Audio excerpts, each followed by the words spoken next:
여러분 요즘 사랑하고 계신가요? 그 사랑의 대상은 이성 친구일 수도 있고 가족이나 반려동물이 될 수도 있을 텐데요. 그런데 요즘은 집 꾸미기와 진한 사랑에 빠진 사람들을 심심치 않게 찾아볼 수 있습니다. 젊은 세대는 집을 편안한 쉼의 공간이자 개성을 표현할 수 있는 수단으로 여기기 때문일 텐데요. 실제로 임대료의 두세 배가 넘는 비용을 인테리어에 투자하는 것도 이제 더 이상 유별난 일만은 아니죠. 2016년 기준으로 국내 가구 인테리어 시장 규모가 약 12조 원을 훌쩍 넘었다는 소식은 집과 인테리어에 대한 우리의 인식 변화를 단적으로 보여주는 예가 아닐까 싶습니다. 이런 변화에 따라 새롭게 호황을 누리는 직업도 새롭게 생겨나기 마련인데요. 오늘은 그중에서도 익숙한 듯 낯선 목수라는 직업에 대해서 이야기해 주실 분을 모셨습니다. 김현민 대표님을 큰 박수로 모셔보겠습니다. 안녕하세요. 네, 오늘 어떤 강의 들려주실 건가요? 저는 오늘 먼저 저의 직업은 인테리어 목수라는 직업인데요. 흔히들 이제 건설 현장이나 뭐 이런 현장에서 일하는 사람들을 보고 노가다꾼이라고 이야기하는 경향이 있어요. 근데 뭐 그런 건 아니다라는 부분을 이야기하고요. 그다음에 이제 뭐 인테리어 목수에 대한 장점, 그리고 이제 그 다음 시간에는 뭐 인테리어 목수에 입문하는 방법, 그리고 이제 입문하고 나서 우리가 성장형 목수가 되려면 어떤 마음가짐을 가져야 되나, 뭐 그런 부분을 이야기하려고 합니다. 네, 오늘 강연 잘 부탁드리겠습니다. 네. 생각이 흐릅니다. 청산유수. 김현민 대표님의 강연을 큰 박수로 청해 보겠습니다.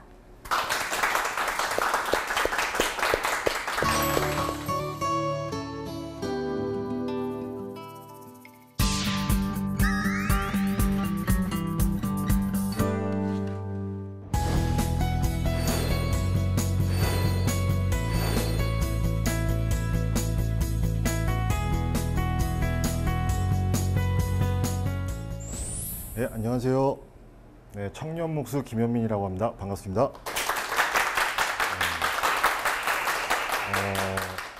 제가요, 청산유수라는 거를 한번 이제 좀 곱씹어 보니까 제 나름대로 발견한 게 있는데, 사행시로 이렇게 돼 있더라고요. 뭐 청년의 꿈꾸는 뭐 산책 같은 유쾌한 수업이라고 해서 제 나름대로도 삼행시를 한번 준비해 봤습니다.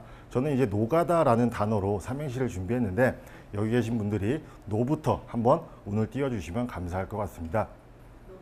네, 노력을 통해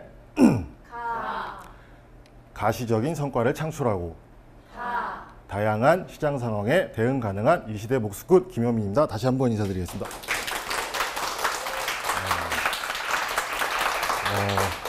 제가요, 사실 이제 박수를 2번 받고 싶어서 인사를 한번 2번 드려봤습니다.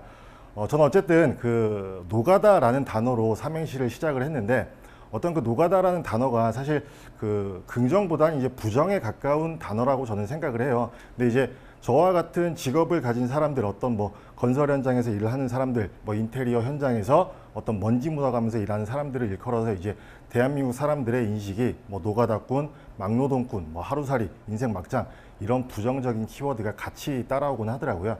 제가 이제 작년 여름쯤에 있었던 일인데, 아파트 리모델링 현장이었어요. 그때 이제 40대 목수분을 만났는데, 저희가 현장에서 일을 하다 보면 어떤 굳은 일을 해야 될 필요가 있어요. 뭐 현장 정리정돈이라든지 뭐 자재 정리정돈, 뭐 청소, 이런 부분을 해야 되는데, 돈이 오고 가는 현장이다 보니까 그런 걸 나이 순으로 한다기보단 어떤 실력 순으로 하게 되거든요. 그래서 그분이 저보다 나이는 많았지만 조금 실력이 떨어져서 그런 일을 이제 하고 계셨어요.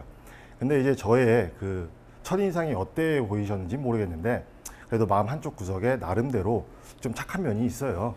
어때 보이셨는지 모르겠지만 좀 있어서 그런 거를 좀 제가 이제 거들어 드렸죠. 저보다 나이 많으신 분이 하고 계셔서 이제 그런 부분이 이제 좀 고마웠는지 저한테 다가오면서 이런 말을 했어요. 좋은 말은 아니었는데 저한테 이렇게 한 거죠. 아유, 요즘에 뭐 이렇게 마땅히 먹고 살 만한 게 많이 없죠? 라고 하더라고요. 저는 그 말이 뭔지 의도를 잘 몰라서 네? 라고 되물었죠. 그랬더니 이제 저한테 다시, 아니, 나도 뭐 나이 40 먹고 이 일 저 일 해봤는데 결국에 뭐 사업도 해보고 다 해봤는데 아무것도 안 돼서 여기 노가다판이네 라고 이야기를 하더라고요. 마인드 자체가 거기서 일하는 사람들, 뭐 자신을 비롯해서 모든 사람들을 그냥 노가다꾼으로밖에 보지 않았다라고 저는 그렇게 생각을 한 거죠. 근데 어쨌든 직업에 대한 가치는 누군가가 매겨주는 게 아니라고 생각합니다. 그러니까 저 스스로 부여하는 거라고 저는 그렇게 생각을 하는 거죠. 제가 이제 인테리어 목수를 한다라 그러면 주변에서는 좀 이렇게 곱지 않은 시선이 있어요. 야, 그거 뭐 노가다 아니야? 막노동이잖아. 뭐 현장에서 굳이 먼지 먹어가면서 그 3D 업종인데 뭐 하려고 그런 일을 해? 힘들게 몇 푼이나 번다고? 너 애도 많잖아. 라고 이야기를 하는데 뭐 사실 뭐 단점도 분명히 존재는 합니다. 하지만 어쨌든 단점보다는 장점이 더 매력적인 직업이라고 저는 생각을 하거든요. 제가 신문 자료를 하나 캡처해 온 게 있어요. 그 미래에 살아남을 직업 중에 뭐 다른 직업들도 있지만 목수가 당당히 포함되어 있는 걸 볼 수가 있죠. 또 다른 자료를 보면은 어떤 뭐 10년 후에 유망 직업 중에는 뭐 로봇 데이터 전문가, 뭐 빅데이터 전문가 이런 분들도 있지만 목수가 당당히 포함되어 있는 걸 볼 수가 있어요. 그래서 여기까지가 어떤 그 노가다라는 잘못된 인식을 좀 바꿔보고자 제가 이런 이야기를 했고요. 그러면 이제 인테리어 목수가 현장에서 하는 일을 제가 이야기를 해보면 한 문장으로 표현을 한번 해볼게요. 자, 인테리어 목수는요, 인테리어 현장에서 목재와 각종 마감재를 활용해 공간을 창작하는 공간 창작자다라고 저는 표현을 해봤고, 저의 이제 청년 목수라는 책에도 이렇게 표현을 하고 있습니다. 어떻게 보면 이제 인테리어 목수가 현장에서 그 하는 일은 굉장히 가지수로 따지면 굉장히 많아요. 뭐 단순한 걸로 따지면 벽을 만들기도 하고요, 뭐 천장을 만들기도 하고, 지금 여기 보시는 것처럼 이렇게 기둥을 감싸는 작업까지도 합니다. 그래서 굉장히 뭐 작업 범위가 광범위하기 때문에 이런 것들을 하나하나 일일이 나열하면 굉장히 이제 뭐 가지수가 굉장히 많아서 제 나름대로 한 문장으로 표현을 해본 거죠. 저는 이제 일부에 인테리어 목수의 장점에 대해서 말씀을 드리고요. 그 다음에 인테리어 목수에 입문하는 방법, 그리고서 이제 우리가 입문을 했으면 그냥 또 일반적인 목수 말고 또 성장하는 그런 성장형 마인드를 가져야 되는데, 그런 마인드들 중에서 제가 정말 중요하다고 생각되는 그 두 가지를 한번 이야기해 보도록 할게요. 자, 인테리어 목수의 장점인데요. 제가 생각하는 장점 중에 칼퇴근이 있어요. 근데 칼퇴근에 대한 부분을 말씀드리기 전에 어떤 그 제가 살아온 과정을 잠깐 짧게 이야기를 해보면, 저는 이제 초등학교 5학년 때부터 대학교 1학년 때까지 그 축구 선수로서 이제 활동을 했던 거죠. 제가 초등학교 때 저의 우상은 그 홍명보 선수였습니다. 그래서 홍명보와 같은 선수를 꿈꾸면서 저는 그렇게 운동을 했던 거죠. 결과적으로 보면 이제 뭐 될 수는 없었고요. 대학교 1학년 때 운동을 그만두고 군대를 갔어요. 군대를 갔다가 2년 후에 전역을 했는데, 지금은 모르겠는데 제가 운동했을 때 당시는 공부를 아예 안 했습니다. 그러니까 한 글자도 안 했어요. 그러니까 교실 자체를 아예 안 들어간 거죠. 그러니까 중학교 때는 이제 4교시 때까지만 수업을 받았고, 고등학교 때부터는 그냥 교실 안 들어가고 그냥 운동장에서 운동만 했어요. 그러다 보니까 공부라는 걸 한 글자도 안 해봤던 내가 이거 사회에 나와서 야, 이거 내가 뭘 해먹고 살아야 되나라는 게 고민에 빠졌던 거죠. 그 아버지께서 저한테 인테리어를 지금도 하고 계시지만 그때 당시도 하고 계셔서 저한테 이제 그러면 인테리어를 한번 해봐라 라고 권하셔서, 처음에는 이제 그 인테리어 목수가 아니라 인테리어 그 디자이너로서 인테리어 업체에서 시공부 관리자로서 일을 시작하게 됩니다. 그런 것들을 하고서 이제 뭐 3년에서 3년 6개월 정도 열심히 했어요. 뭐 대리까지 진급은 했는데, 그때 당시에 이제 또 한 번의 고민에 빠진 거죠. 그러니까 제가 뭐 명문대생 출신도 아니고, 그렇다고 뭐 누구보다 디자인 감각이 뭐 뛰어난 것도 아닌 그냥 아주 평범한 인테리어 업체의 그냥 시공부 직원이었을 뿐이거든요. 그래서 이걸 내가 평생 직업으로 가지고서 살아갈 수 있을까라는 그런 고민에 빠졌던 거죠. 그러면서 지금의 이제 저와 같은 인테리어 기술자들의 그런 빠른 칼퇴근이 눈에 들어온 거예요. 5시만 되면 칼퇴근을 하거든요. 근데 그게 솔직히 너무 부럽더라고요. 그때 당시에 저는 되게 맨날 야근했어요. 너무 부러워서 어떻게 보면 이제 인테리어 목수가 가진 장점 중에 가장 큰 장점이 될 거라고 생각을 해요. 그리고 저를 나름대로 이 자리까지 오게 만들어준 녀석도 어떻게 보면 칼퇴근인 거죠. 그래서 제가 나름대로 이제 칼퇴근을 이용해서 뭐 저녁 있는 삶들을 살아가면서 나름 이렇게 성장을 거듭해 왔던 건데, 저는 이제 현장에서 오전 8시에 일을 시작해서 오후 5시가 되면 정확히 어김없이 칼퇴근을 해요. 이제 애가 셋인데 제가 이제 저 씻으면서 애들 씻겨주고, 그리고 이제 저녁 식사하고 아이들과 조금 놀다가 보면 아이들이 이제 9시가 돼서 잠자리에 들어가요. 그럼 저는 이제 9시 이후부터 저만의 시간을 갖는 거죠. 그래서 그런 시간들을 어떻게 나름대로 활용해서 뭐 책도 써왔고 지금 이런 이야기들을 하기 위한 준비들, 뭐 온라인 마케팅, 뭐 세일즈, 기타 등등의 많은 공부들을 했던 거죠. 그래서 제가 만약에 이제 여기까지만 말씀을 드린다면은 어떤 뭐 그냥 단순 소개에 그친다라고 생각을 했어요. 뭐 이런 거랑 비슷할 것 같았어요. 왠지 좀 사실 뭐 5시 넘어서까지 대한민국에서 일하는 사람이 있으신가요, 혹시? 이런 것처럼 되게 재수없게 들릴 것 같아서 제가 생각하는 그런 어떤 그 시간 관리에 대한 어떤 프로세스가 있는데 그런 것들을 제가 생각하고 뭐 실천했던 그런 것들을 여러분들과 한번 그냥 편안하게 한번 공유를 해볼게요. 물론 이제 제가 시간 관리 전문가는 아니다 보니까 뭐 맞지 않는 부분들도 있을 거예요. 근데 제 나름대로는 그렇게 생각해서 뭐 나름대로 이렇게 커왔기 때문에 그런 부분들을 그냥 편안하게 들어주시면 감사할 것 같습니다. 저는요, 어쨌든 그 시간 관리를 해야 되겠다라고 마음을 먹으면서 저 스스로한테 이제 질문을 한번 던져봤어요.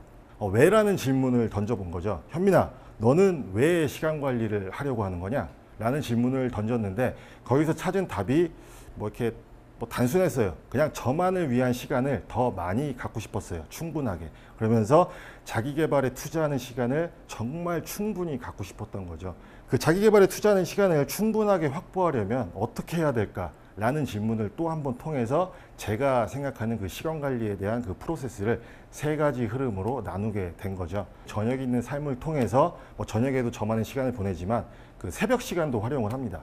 저는 원래 출근이 8시라서 출근이 빠르다 보니까 그 5시 반에 원래도 기상을 했어요. 근데 그거보다 좀 더 당겨서 4시 반에 기상을 하기 시작했습니다.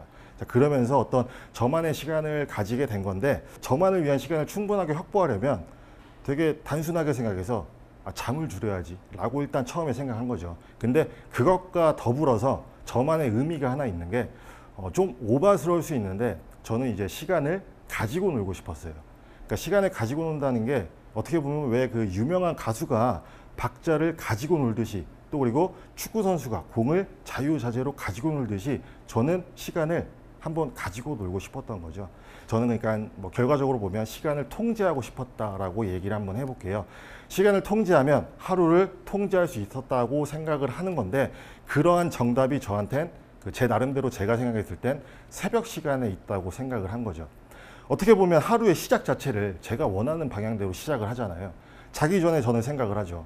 뭐 내일은 일어나면 뭐 운동을 해야지, 뭐 공부를 해야지 라고 나름대로 계획을 잡고 아침에 새벽에 일어나서 그렇게 그대로 실천을 합니다. 그러면 일단 새벽 시간이 여유도 있고 기분도 좋아요. 그러니까 하루의 시작을 내가 원했던 방향대로 시작을 하다 보니까 그 하루 전체로 봤을 때 내가 원하는 방향대로 그 하루가 흘러갈 수 있는 확률이 높아진다고 저는 생각을 했던 거죠. 이게 이제 제가 가진 첫 번째 뭐 시간에 대한 첫 번째 흐름이었고요. 그 두 번째로 제가 생각한 그 흐름은 상상력을 한번 발휘해 봤는데 제 상상 속에 시간 환전소를 만들었습니다. 그 환전소의 역할은 흘러가는 시간을 그냥 흘려보낸 게 아니라 자기 개발의 시간으로 투자를 했다면 그 환전소에서 저한테 성장으로 보답을 해준다고 제 나름대로 이제 머릿속에 그렇게 설정을 해놓은 거예요. 그러면 처음에 환전소에서 받아왔던 그 성장의 크기가 1이었다면 그렇게 1인 상태로 놔두진 않겠죠. 계속 거듭해서 키워나가죠. 2가 되고 3이 되고 5가 되고 8이 되고 자, 이 정도 크기면 됐겠다 싶을 때 저는 다시 제 상상 속의 환전소를 찾아가서 그 성장을 주고 저는 질 높은 시간으로 바꿔오고자 했어요. 다소 좀 이상할 수 있는데 어쨌든 저는 이렇게 생각하고 이렇게 실천을 해왔던 거죠. 그것이 이제 제가 생각하는 그 3번째 흐름인 건데 그 제가 이제 2년 전쯤부터 책 쓰기를 시작했죠. 그래서 1년이라는 시간 동안 원고를 열심히 썼습니다. 그래서 초고가 완성이 됐고 그 다음에 이제 출판사랑 계약을 하고 또 출판사랑 계약했다고 해서 바로 책이 나오진 않더라고요. 저는 바로 나오는 줄 알았어요. 한 일주일이면 뚝딱 하고 나온 줄 알았는데 되게 그 과정이 또 힘들더라고요. 그래서 출판사랑 계약을 하고 또 수정에 수정을 거듭하는 그런 시간들을 보냈습니다. 그럼 저는 결국적으로 이제 책을 원고를 쓰면서 1년을 보냈고 수정을 하면서 1년을 보냈는데 제 나름대로 그 책 쓰기에 대한 그 성장치가 1이었다면 원고 쓰고 수정하고 하면서 계속 4가 되고 5가 되고 키워나갔던 거예요. 그러면서 나름대로 2018년 4월 19일에 제 인생의 첫 책이 그날 출간이 된 거죠. 그러면 제 나름대로는 작가라는 타이틀이 붙었고 그날 이후부터는 제 나름대로는 질 높은 시간을 보내고 있는 거죠. 그리고 물론 제가 이제 여러분들 앞에서 이런 이야기들을 나름대로 잘하고 싶어서 그 강사력의 저자이신 그 정창근 소장님한테 1대1로 코칭을 받은 지 지금 대략 한 10개월이 넘었습니다. 물론 이제 1대1로 받았다고는 하는데 아니 왜 이것밖에 못해요? 좀 더 재밌게 해줄 수도 있고 좀 더 알아듣기 쉽게 얘기해 줄 수 있는 거 아닌가요? 라고 생각하실 수도 있겠지만 여기서 이제 그 전에 저를 알고 계시는 분이 계시면 야 김현민이 너 진짜 많이 컸다라고 하실 수 있는 게 그 전에 저는 그 어떤 그 성장을 제가 맨 처음에 받았을 때 그 성장의 크기가 0이나 1이었다면 이 강사 뭐 사람들 앞에서 이야기하는 그런 거에 대한 그 성장의 크기는 완전 마이너스 10 수준이었어요. 아무 말도 못했어요.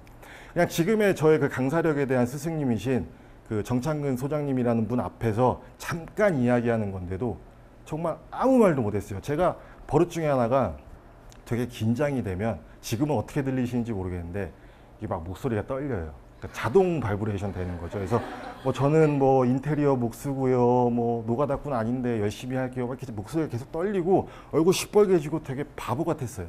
근데 저는 어쨌든 오늘 여러분들 앞에서 잘하고 못하고를 떠나서 어쨌든 저의 이야기를 이렇게 하고 있잖아요. 그리고 제 이야기를 들어주시는 여러분들도 계시고요. 심지어는 저 앞에 카메라도 있습니다. 제 나름대로는 굉장히 질이 높아진 시간이에요. 저 스스로도 많이 컸다라고 할 수 있을 정도로요. 그래서 어쨌든 남들이 들었을 땐 제가 생각하는 그 세 가지 흐름이 무슨 이상한 소리야라고 할 수 있겠지만 제 나름대로는 그렇게 생각하고 성장을 거듭하면서 살아왔다라는 거죠. 그래서 저는 그 시간에 항상 쫓기시는 분들 있잖아요. 뭐 바쁘신 분들, 뭐 바쁘다, 시간에 쫓긴다. 자, 저는 시간에 쫓기는 시간 거지가 되고 싶진 않았어요. 항상 질 높은 시간이 충분히 확보가 되는 그런 시간 부자가 되고 싶었던 거죠. 그래서 여기 계신 분들도 뭐 시간 거지가 되고 싶으신지 아니면 시간 부자가 되고 싶으신지는 한번 좀 진지하게 고민을 해보실 수 있는 시간을 가지셨으면 좋겠습니다. 이제 이게 제가 이야기하려고 하는 그 인테리어 목수가 가진 첫 번째에 대한 장점이었어요. 칼퇴근과 더불어서 제가 생각하는 시간 관리를 말씀드렸고요. 다음으로 이제 소득에 대한 부분을 한번 이야기해 볼게요. 먼저 저희들의 언어를 한번 짚고 넘어가 보면요. 팀장이 있고 기공이 있고 중기공이 있고 중급이 있고 초보가 있습니다. 자, 이게 무슨 말이냐면 같은 목수인데 부르는 그런 어떤 직급이라고 생각하시면 될 것 같아요. 그래서 저희가 이제 팀장 목수라고 하면 인테리어 현장에서 어떤 목수 부분에 있어서는 총 책임을 맡아서 현장을 진두지휘하는, 그러니까 목수 기술력으로는 이제 어떻게 보면 최고 기술자인 분들을 이제 팀장 목수라고 하고, 그 다음에 이제 기공인데 베테랑 뭐 기능공, 베테랑 기술자라고 이야기를 해서 저희가 기공이라고 표현을 하고 있어요. 그 다음에 이제 기공자와 준자가 같이 붙었죠. 이거는 뭐냐면 일을 하는 걸 보면은 이거 애지간한 건 다 할 줄 아는 것 같은데 뭔가 조금 부족한 분들이 있어요. 그런 분들은 이제 기공을 조금 앞둔, 아직은 조금 부족한 분들은 이제 중기공 목수라고 표현을 하고, 그 다음에 이제 중급 목수, 초보 목수가 있습니다. 자, 그 다음에 이제 어떤 일당 구조에 대해서 말씀을 드리면, 팀장 목수가 하루에 받아가는 일당의 어떤 단가가 33에서 최고 35만 원인데 왜 33에서 35냐면 이유가 있습니다.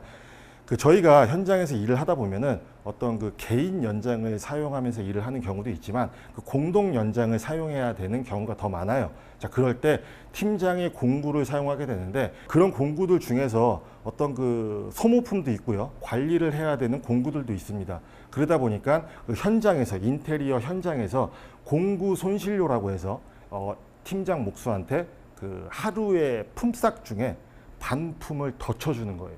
그 현장의 기공의 단가가, 그 하루 일당에 대한 단가가 22만 원인 현장이다. 그러면 그 하루의 품삯이 22만 원이잖아요. 그 중에 반품인 11만 원을 팀장 목수한테 더 쳐주는 거예요. 그래서 11만 원 더 쳐줘서 22만 원 더하기 11에서 33에서 35만 원 정도를 가져가는 거죠.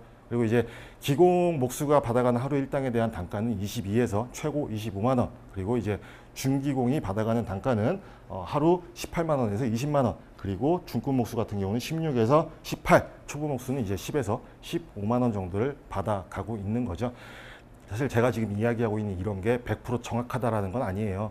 뭐 어느 현장을 가든 현장마다 조금씩 다를 수도 있고요. 그리고 지역마다 또 조금씩 다릅니다. 그러다 보니까 이게 100% 정확하다라고 생각하시면 안 되고 보편적으로 이렇다, 뭐 약간의 가이드라인 정도라고 생각을 하시면 될 것 같아요. 그래서 저희가 벌어가는 어떤 돈에 대한 장점이 이런 부분들도 있지만 한 가지 장점이 더 있는 게, 저는 인테리어 목수 기술력을 가지고 있잖아요.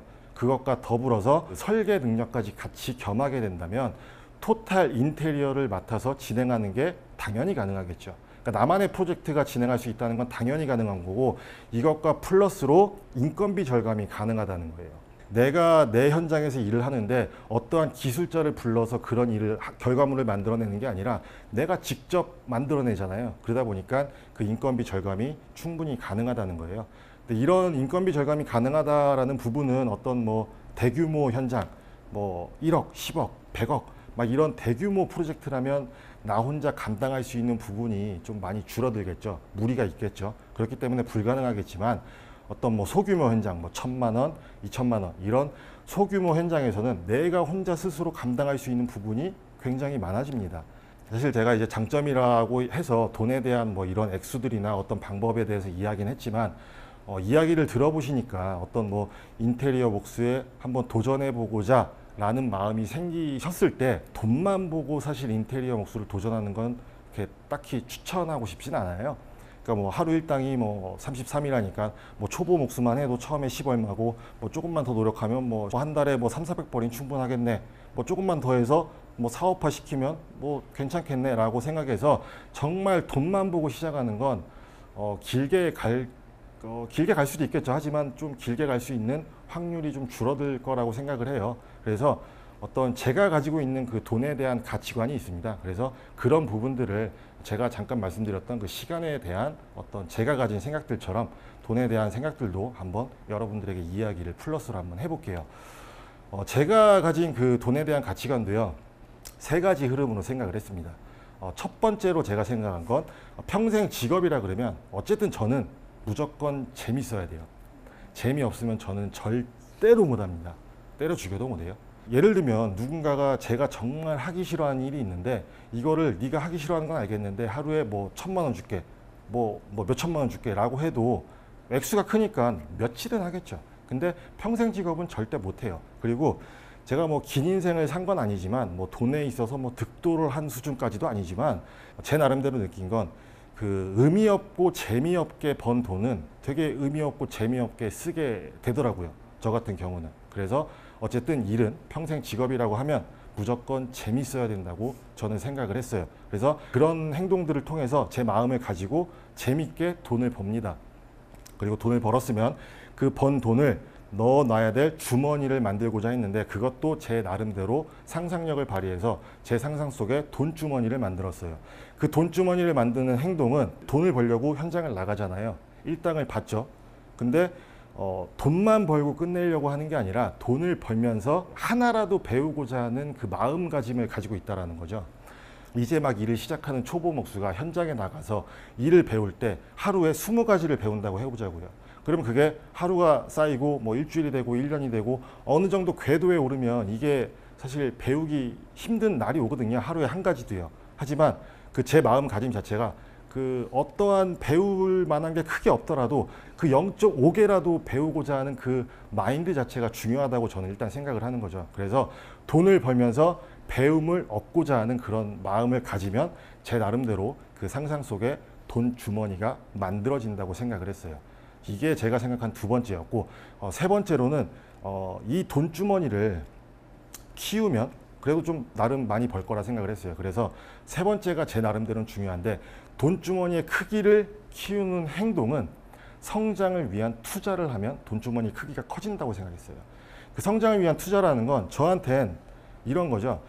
제가 배우지 않았으면 책을 쓸 수 있었을까요? 물론 다른 분들은 썼을 수도 있습니다. 근데 저는 못 썼어요. 절대로 못 썼을 것 같아요. 그리고 오늘의 이런 이야기들도요, 뭐 여러분들 앞에서 정말 뭐 강사로서 뭐 이렇게 잘하고 못하고를 떠나서 이런 제가 배우지 않았다면 이런 이야기라도 할 수 있었을까요? 물론 다른 분들은 하실 수도 있어요. 저는 근데 못해요.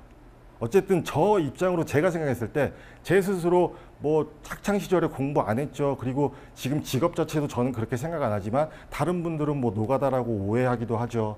어쨌든 제 스스로 부족하다라는 걸 알기 때문에 저는 무조건 배워야 된다라고 생각을 했어요. 그래서 그런 배움을 하는 행동이 성장을 위한 투자라고 생각을 했던 건데, 어떤 그 전문가분을 찾아가서 적당한 수업료를 지불하고 그분의 그 전문가분의 지식을 내가 전수받아오는 행동이 성장을 위한 투자라고 생각을 했고, 그렇게 행동을 하면 내 돈주머니의 크기가 커진다고 제 나름대로 생각을 했던 거죠. 물론 이제 제가 생각해서 뭐 돈주머니도 만들었고 돈주머니의 크기도 나름 작년보다 뭐 소득 수준도 뭐 이렇게 많이는 아니고 조금 올라갔어요. 그래도 좀 커지긴 커졌는데, 중요한 거는 이제 제 통장에 잔고가 항상 이상하게 이렇게 메말라 있어요.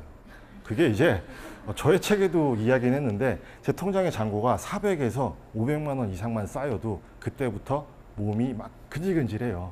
왜 그러냐면 막 이렇게 돈 쓰고 싶은 건데, 뭐 돈 쓴다는 게 이제 옷 사 입고 뭐 맛있는 거 사 먹고 여행 다니고 이런 게 아니라 그 성장을 위한 투자에 그 제 그러니까 마음이 쏠려 있는 거죠, 그쪽으로. 그래서 누군가 막 시켜서 하는 것도 아니고 막 압박에 쌓여서 하는 것도 아니고 그냥 마음 자체가 막 그 제 마음이 간질간질해요.